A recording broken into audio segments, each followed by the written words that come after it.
राज्यों में उपचुनाव, 30 विधानसभा और 3 लोकसभा सीटों पर मतदान जारी। ईवीएम में लॉक होगी उम्मीदवारों की किस्मत।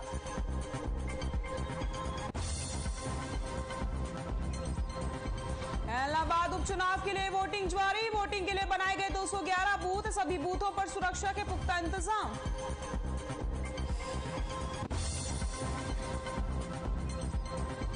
इलाहाबाद उपचुनाव के लिए मतदान जारी। सालासर मंदिर पहुंचकर बीजेपी जेजेपी के उम्मीदवार गोविंद कांडा ने टेका माथा, अपनी जीत का किया दावा। आज फिर बढ़े पेट्रोल डीजल के दाम, 121 रुपए लीटर पहुंचा पेट्रोल डीजल 112 रुपए के पार।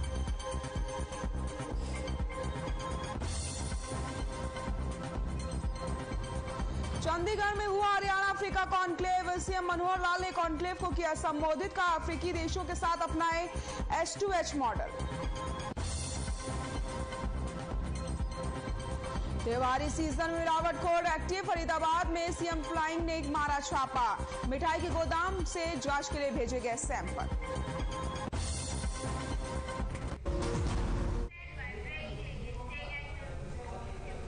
नमस्कार, हर खबर हरियाणा में आप सभी का स्वागत है। मैं हूं आपके साथ सृष्टि शुक्ला। बुलेटिन की शुरुआत करते हैं बड़ी खबर के साथ और सोनीपत से आपको बड़ी खबर बता देते हैं। सोनीपत से इस वक्त की बड़ी खबर,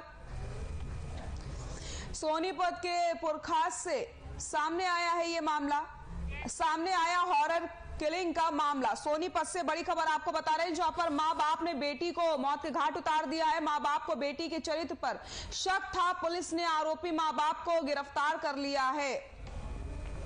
सोनीपत के पुरखास गांव का ये मामला आपको हम बता रहे हैं। सोनीपत से बड़ी खबर, सामने आया हॉरर किलिंग का मामला।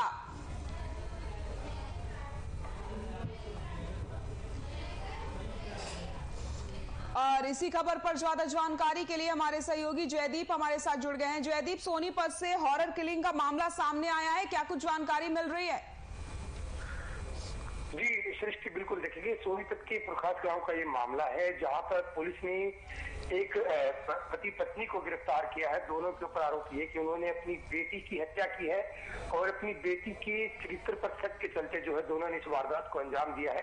हालांकि पुलिस ने दोनों को गिरफ्तार कर जो है वो कोर्ट में पेश किया और 1 दिन के रिमांड पर अब पुलिस ने दोनों को लिया है और पुलिस दोनों से गहनता से पूछताछ कर रही है कि आखिर वो कौन सी वजह थी जिसके कारण उन्होंने अपनी बेटी की हत्या की, और हत्या के बाद जो है दोनों ने अंतिम संस्कार भी जो है वो अपनी बेटी का कर दिया था। और इस पूरी वारदात में कौन कौन उनके साथ जो है शामिल रहा है, उस पर पुलिस जो है इस मामले में जो है गहनता से पूछताछ कर रही है। जी बहुत बहुत शुक्रिया तमाम जानकारी के लिए आपका।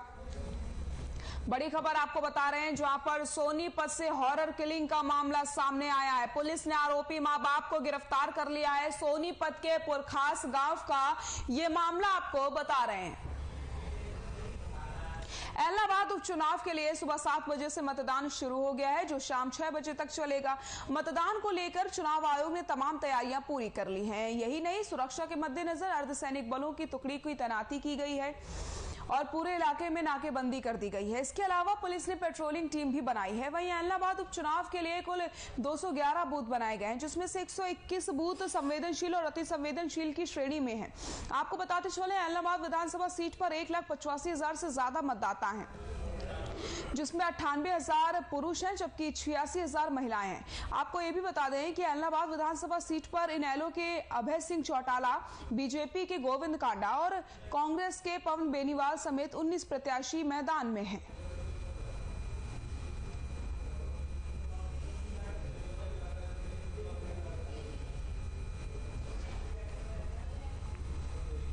इलाहाबाद उपचुनाव के लिए सुबह 7 बजे से वोटिंग जारी है। इसी बीच इलाहाबाद सीट से बीजेपी जेजेपी के उम्मीदवार गोविंद कांडा अपने परिवार के साथ सालासर मंदिर पहुंचे, जहां उन्होंने माथा टेका और अपनी जीत का दावा किया है।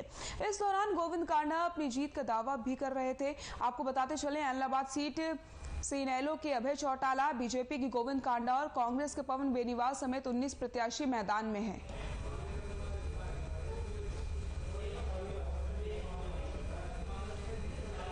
तस्वीरें आपको हम दिखा रहे हैं, जहां पर सालासर मंदिर पहुंचे हैं गोविंद कांडा और जीत का दावा किया है, साथ ही साथ भगवान से प्रार्थना की है। तस्वीरें आप देख सकते हैं, मंदिर में गोविंद कांडा ने माथा टेका है, अपने परिवार के साथ वो मंदिर पहुंचे और अपनी जीत की दुआ मांगी है।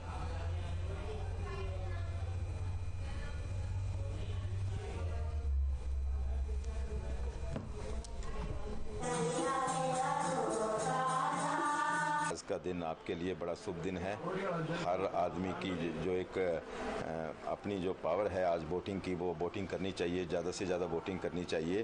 और जो आने वाला रुझान है वो सरकार के हक में आए, सरकार के सांझे हों कि जो एलनाबाद का जो विकास रुका हुआ है, एक विकास की गंगा बहे, एलनाबाद में एक विकास हो। तो मैं मेरे सभी मतदाताओं से अपील करता हूँ कि वो आपका एक एक आशीर्वाद कमल के फूल पर निशान लगाकर मुझे आशीर्वाद दें। ये प्रसाद है बालाजी का, आप लोग और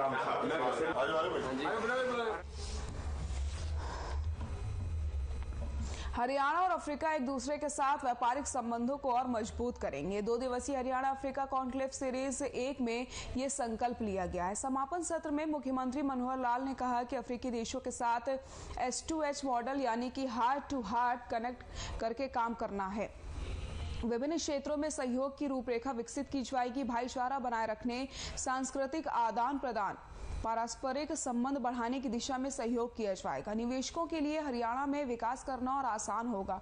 उन्होंने कहा कि हरियाणा अफ्रीका अलग नहीं है, हम वहां काम करने के लिए अपने उद्योगों के जरिए सहयोग करेंगे। मानव पूंजी के विकास में निवेश करने पर ध्यान केंद्रित करने की आवश्यकता है।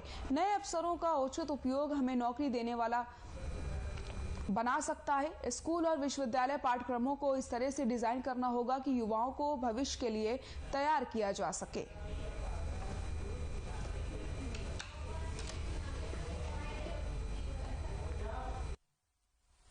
हमने ई गवर्नेंस के नाते पहला एक प्रयोग किया कि जो कर्मचारियों के ट्रांसफर होते थे, जिसके अंदर बहुत भ्रष्टाचार था, लोग चक्कर काटते थे, हमने उसको ऑनलाइन ट्रांसफर पॉलिसी के रूप में बदला।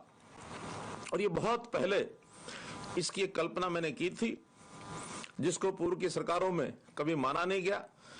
इस ऑनलाइन ट्रांसफर पॉलिसी को लागू करने में अपनों में ने भी विरोध किया, लेकिन जब परिणाम सामने आए तो आज खास करके शिक्षा क्षेत्र में अध्यापकों से जब बात करते हैं तो 93% यानी 93% अध्यापक इस योजना से बहुत संतुष्ट हैं।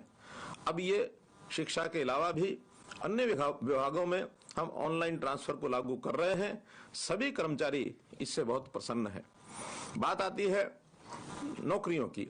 सरकारी नौकरी भर्तियां जब होती थी उसमें भी भ्रष्टाचार का बोलबाला था और उस समय कहा जाता था कि कांग्रेस की सरकार भ्रष्टाचार के BBC उद्योग को चलाती है। B बदलियां, B भर्तियां और C CLU। हमने दृढ़ निश्चय किया कि हम इसको एक प्रकार से रोकेंगे। और मित्रों, हमने उसको रोक के दिखाया। भर्तियों में मेरिट के ऊपर भर्तियां, ये एक आह्वान किया।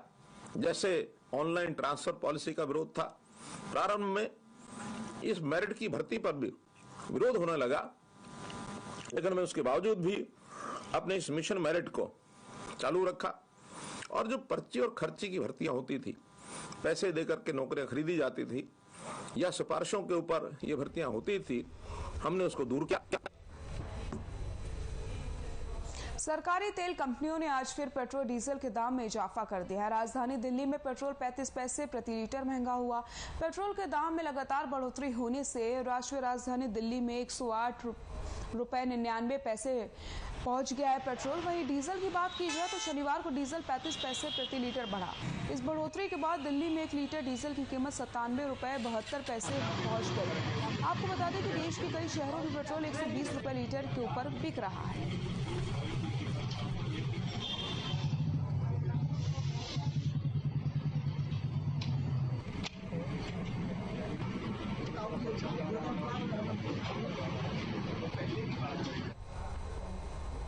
कुरुक्षेत्र के पिहोवा में हरियाणा के खेल एवं युवा मंत्री संदीप सिंह ने कहा कि अरुणा आय रोड पर सरकारी अस्पताल की बिल्डिंग में नया ऑक्सीजन प्लांट लगाने का काम लगभग पूरा हो चुका है। जल्द ही इसका ट्रायल लेकर इसे जनसेवा के लिए समर्पित कर दिया जाएगा। पिहोवा के सरकारी अस्पताल की अरुणा रोड पर बन रही नई बिल्डिंग में 40 लाख से अधिक की लागत से बहुत जल्द ऑक्सीजन प्लांट स्थापित किया जाएगा। 45 सिलेंडर की कैपेसिटी वाले ऑक्सीजन प्लांट से 100 बेड के अस्पताल में मरीजों को ऑक्सीजन की सप्लाई नियमित रूप से की जा सकेगी। नई बिल्डिंग के निर्माण से संबंधित अधिकारियों को निर्देश जारी किए गए हैं कि अस्पताल की बिल्डिंग जल्द से जल्द तैयार हालत में चाहिए ताकि यहां मरीजों का इलाज शुरू किया जा सके। खेल मंत्री सरदार संदीप सिंह ने बताया कि प्लांट का काम लगभग पूरा हो चुका है। कुछ ही दिनों में कंपनी इसका ट्रायल लेकर इसे स्वास्थ्य विभाग को हैंडओवर कर देगी।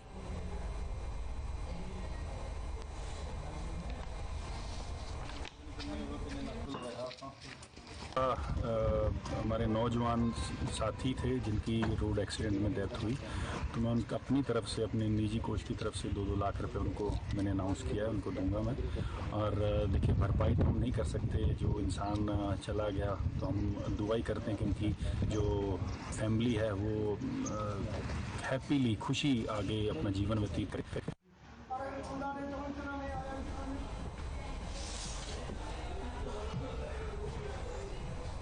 गीता की जन्मस्थली कुरुक्षेत्र में अंतर्राष्ट्रीय गीता महोत्सव 2021 को लेकर जिला स्तरीय कमेटियों का गठन किया गया।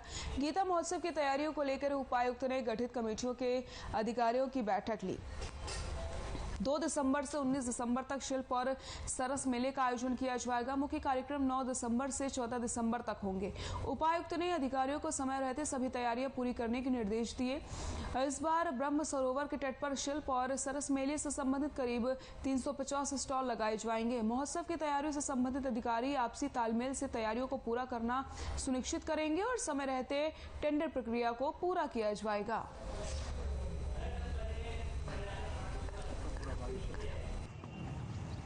दिसंबर के पहले सप्ताह से ही 2 दिसंबर से 19 दिसंबर तक गीता महोत्सव का आयोजन किया जा रहा है। उसके लिए, सफल आयोजन के लिए विभिन्न कमेटियों का गठन किया गया है।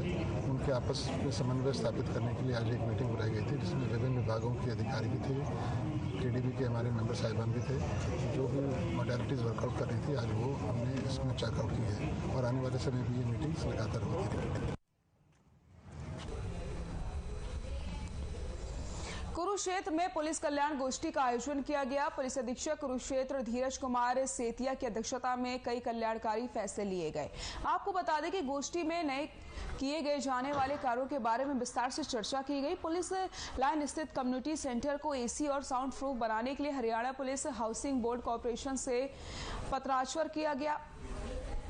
गोष्ठी में यह भी फैसला लिया गया है कि पुलिस लाइन की सड़कों की मरम्मत करवाई जाएगी। पुलिस लाइन में ट्रांसफार्मर के चारों तरफ कांटेदार तार लगाए जाएंगे ताकि किसी भी प्रकार के हादसे से बचा जा सके।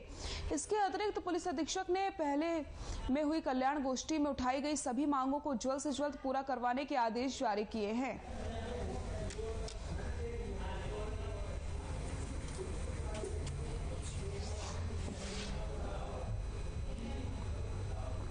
Rewari clerical association welfare society के बैनर तले जिले के सभी विभागों में कार्यरत लिपिकों ने मांगों को लेकर प्रदर्शन किया और उपायुक्त के माध्यम से मुख्यमंत्री को ज्ञापन सौंपा। ज्ञापन के माध्यम से लिपिकों के ट्रैकिकल और अन्य ऑफिशियल कार्यों की समीक्षा के आधार पर वेतनमान 7वें वेतन आयोग द्वारा निर्धारित पे लेवल 6 में 35,400 किए जाने की प्रार्थना की गई। एसोसिएशन के पदाधिकारियों ने बताया कि पूर्व में 4थे वेतन आयोग और इसके बाद के सभी आयोगों द्वारा लिपिकों की उपेक्षा के चलते पूर्व में लिपिकों के समक्ष या उनसे कम वेतन पाने वाले विभिन्न कैटेगरी के कर्मचारियों का वेतनमान आज दोगुनों से भी अधिक पहुंच गया है।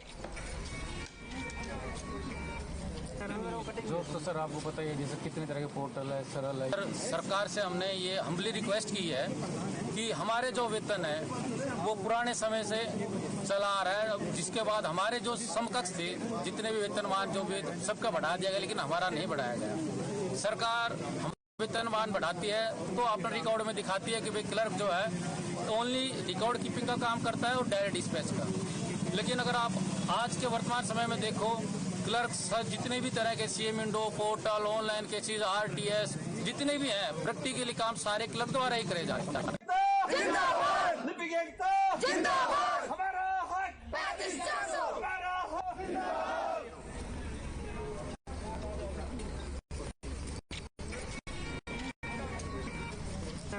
जो तो सर आपको पता ही है, जैसे कितने तरह के पोर्टल है, सरल है, ये कोई पता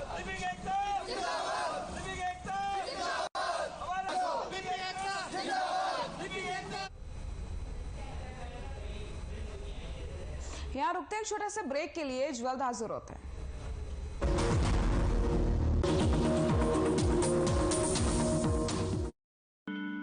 खबरें जो सवाल भी है और जवाब भी, खबरें जो आज भी है और कल भी, सुलगते सवालों से बदलते खबरों के मायने, खबरों की नजर और नजरिए को पहचानना, उसे आप तक लाने की जिम्मेदारी, भरोसा जो जोड़ता है खबरों को एक चेहरे से। नमस्कार, मैं हूं सुंदर सोलंकी और अब आपकी आवाज नहीं होगी अनसुनी। हर खबर हरियाणा, मारी खबर मारा चैनल। खबरें जो जोड़ती हैं आपको देश दुनिया से, खबरें जो आपकी आवाज बन टकराती है शासन प्रशासन से, खबरों के तेवर, रफ्तार और सच लेकर आ रही है आपके बीच, हर वो खबर जो जुड़ी हो आपसे। गांव की गलियों से सप्ताह के गलियारे तक आपकी आवाज बनेगी हमारी मुहिम। हर खबर हरियाणा, मारी खबर मारा चैनल।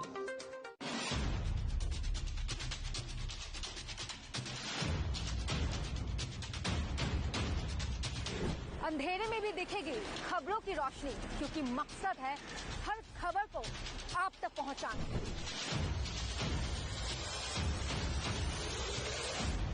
जब दुनिया सोती है तब भी जागते हैं हम। हरियाणा की छोटी बड़ी खबर आप तक पहुंचाते हैं, क्योंकि हम हैं हर खबर। क्या दिन क्या रात, हर खबर को आप तक लाने की जिद है।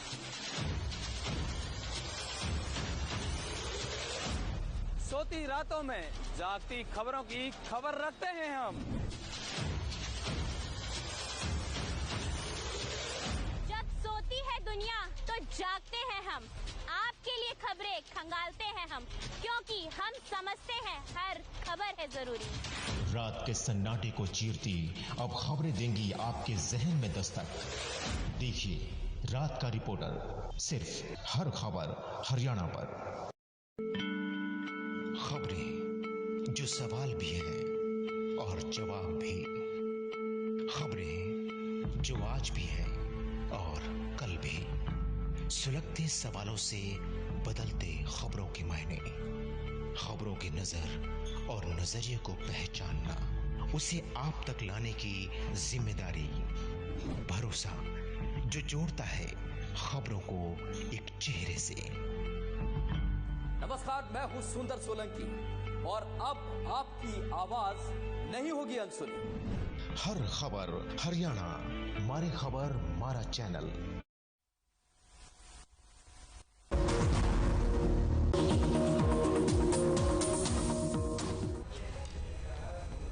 ब्रेक के बाद एक बार फिर से आप सभी का स्वागत है। इंदौर में उत्तर प्रदेश से कम रेट में पीआर धान खरीदकर उसे सरकारी रेट पर बेचने का धंधा जोरों पर चल रहा है, लेकिन इस मामले में मंडी प्रशासन भी इनको पकड़ने में कोई कसर नहीं छोड़ रहा।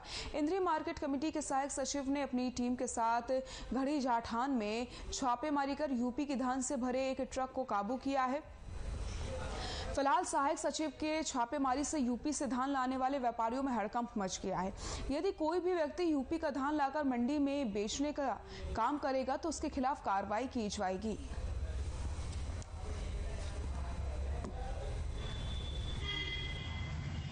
कल रात को कोई 7:30 बजे के आसपास कोई गुप्त सूचना मिली थी कि गांव गड़ी जटान में एक यूपी का ट्रक है और उससे ट्रॉलियों में जो है जीरी लोड की जा रही है पीआर धान। तो उसके बाद हम मौके पे पहुंचे तो वहाँ पे वाकई में वो लोड कर रहे थे ट्रॉलियों में। तो उसके बाद इसकी सूचना एसडीएम साहब को दी गई और डीएफएससी की तरफ से इंस्पेक्टर हैं, DFSC inspector food and supply के कश्मीर सिंह, उनको मौके पे बुलाया गया। उसके बाद उन्होंने उसको ट्रक को पुलिस को बुला के पुलिस की कस्टडी में दिया।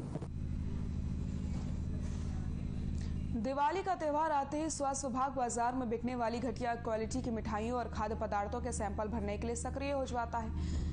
फरीदाबाद नथु कॉलोनी स्थित एक मिठाई के गोदाम पर जाकर स्वास्थ्य विभाग के अधिकारियों ने खोवा, पनीर तथा मिठाइयों के सैंपल भरे। फरीदाबाद की नत्थू कॉलोनी में मिठाई के गोदाम में फ्लाइंग के अधिकारी स्वास्थ्य विभाग के साथ मिलकर मिठाई के गोदाम पर मिठाइयों तथा खोवा पनीर के सैंपल भरते नजर आए। दीपावली के चलते मिलावटी वस्तुओं को लेकर विभाग ने अभियान छेड़ा है। सीएम फ्लाइंग अधिकारी की माने तो उन्हें सूचना मिली थी कि यहां पर घटिया क्वालिटी की मिठाई बनाने का गोदाम चल रहा है।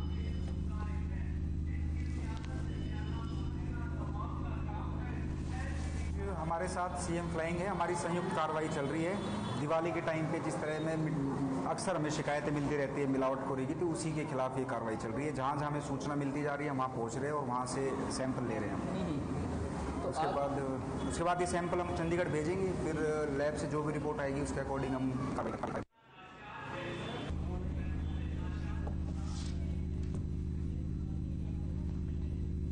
स्वच्छता सर्वेक्षण ग्रामीण 2021 को लेकर के विभाग ने पूरी तरीके से कमर कस ली है। सर्वेक्षण 25 अक्टूबर से लेकर दिसंबर 2021 तक चलाया जाएगा, जिसको लेकर हर गांव मंत्रालय की टीम गुप्त रूप से दौरा करेगी। इस दौरे में टीम गांव में चल रहे स्वच्छता मिशन को लेकर निरीक्षण करेगी।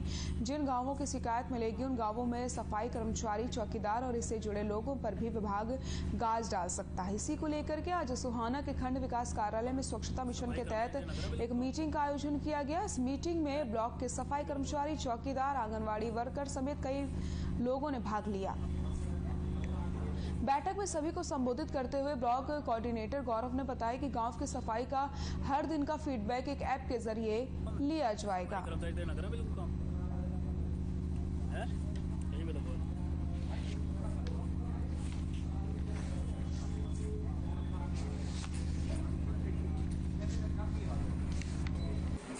आज की जो मीटिंग बुलाई है जिसमें सफाई कर्मचारी हैं, चौकीदार हैं और कुछ हमारे सक्षम युवा हैं, और इसमें हमारे जो आंगनवाड़ी वर्कर हैं, आशा वर्कर हैं, या फिर ग्राम पंचायत में जो पीएससी हैं, सीएससी हैं, या फिर ब्लॉक एजुकेशन लेवल पे जो हमारे खंड शिक्षा अधिकारी हैं, उनकी सभी की मीटिंग पहले ली जा चुकी है। और इस मीटिंग का मुख्य उद्देश्य है कि पूरे भारतवर्ष के अंदर स्वच्छ सर्वेक्षण ग्रामीण 2021 की शुरुआत हो चुकी है, जिसमें 25 अक्टूबर 2021 से लेकर दिसंबर 2021 तक इसका सर्वेक्षण किया जाना है, जिसमें पेयजल स्वच्छता मंत्रालय, ministry of drinking water sanitation, पेयजल स्वच्छता मंत्रालय भारत सरकार द्वारा सभी ग्राम पंचायत। फरीदाबाद के पटेल नगर में बने मंदिर को तोड़ने के लिए प्रशासनिक दस्ता पहुंचने पर स्थानीय लोगों में रोष व्यक्त हुआ। स्थानीय निवासियों ने सीधे तौर पर इसे हिंदू समाज की धार्मिक आस्था से खिलवाड़ बताया। इसे लेकर के आज पटेल नगर वासी इकट्ठा होकर कांग्रेस नेता गौरव चौधरी के नेतृत्व में सेक्टर 12 लघु सचिवालय पहुंचे और डीसी के नाम एसडीएम परमजीत चावल को ज्ञापन सौंपा। महिलाएं मंदिर तोड़े जाने से इतनी दुखी नजर आई कि अपनी बात कहते कहते भावुक हो गई। वहीं कांग्रेस नेता गौरव चौधरी ने कहा कि श्री राम के नाम पर सत्ता में आने वाली बीजेपी सरकार अब हिंदुओं के साथ मंदिर तोड़कर आस्था से खिलवाड़ कर रही है। हालांकि ज्ञापन सौंपा गया है, लेकिन उन्हें लगता नहीं है कि इस पर कोई अधिकारी संज्ञान लेगा।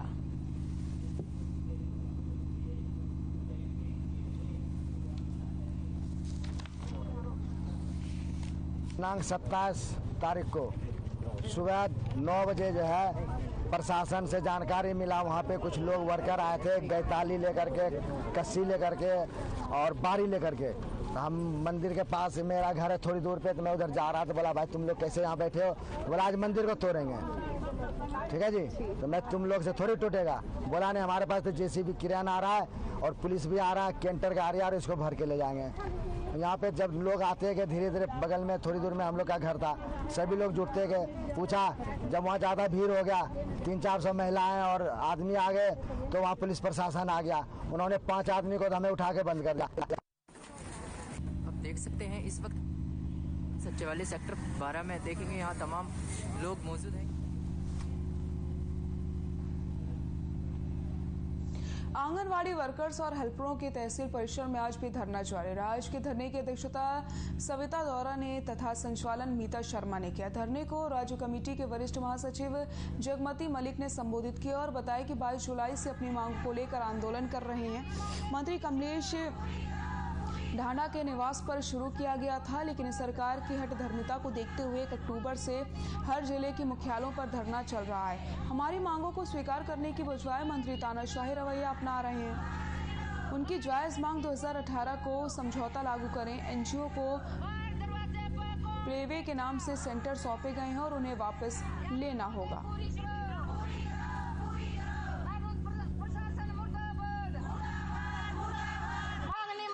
हमने जी 1 अक्टूबर ने धरना धरा था, जिस तरह गूंगी भरी सरकार है हमारी, एक बात नहीं सुन रही। इसका विरोध में हमें 1 नवंबर ने काला दिवस मनाने की हमारी यूनियन की वह है, काल है, हम उसका ऊपर काले कुर्ते पहन के इसका विरोध प्रदर्शन कराएंगे। कनीना गैंगरेप मामले में नारनौल एडीजी कोर्ट ने फैसला सुना दिया है। मुख्य तीनों आरोपियों को 20 साल की सजा के साथ आर्थिक दंड दिया गया। साल 2018 में कनीना क्षेत्र में बच्ची के साथ गांव के कुछ लोगों ने गैंगरेप की घटना को अंजाम दिया था, जिसके चलते बच्ची की हालत बिगड़ गई थी। मामला काफी ज्यादा हाईटेक हो गया था।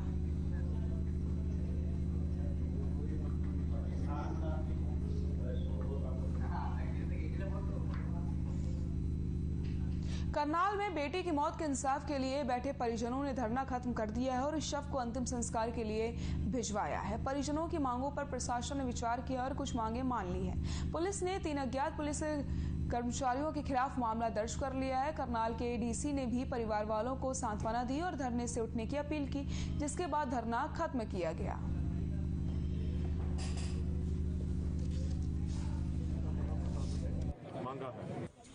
तो प्रशासन ने बातचीत सारी हुई थी, तो परिवार पे सारी बात यहाँ पर छोड़ी गई थी भी परिवार जो फैसला करेगा मंजूर है। उसमें एक तो पर्चा दर्ज हुआ है उन 3 लोगों के खिलाफ जिन्होंने ये घटना को अंजाम दिया है, और एक सरकारी नौकरी डीसी रेट पे उसके भाई के लिए, क्योंकि परिवार बहुत गरीब था। एक मुआवजे की मांग थी हमारी 25 लाख की, 1 लाख का मुआवजे की मांग तो डीसी के पास पावर थी, उन्होंने जारी कर दिया। जो 25 लाख के मुआवजे के लिए 15 दिन का समय मांगा था, वही मुख्यमंत्री के पास पावर है, 15 दिन के अंदर वो करवाएंगे।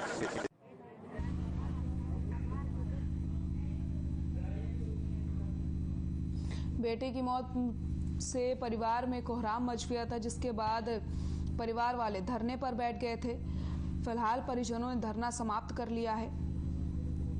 पुलिस ने 3 अज्ञात पुलिसकर्मियों के खिलाफ मामला भी दर्ज कर लिया। करनाल के एडीसी ने भी परिवार वालों को सांत्वना दी और धरने से उठने की अपील की थी, जिसके बाद धरना खत्म किया गया है।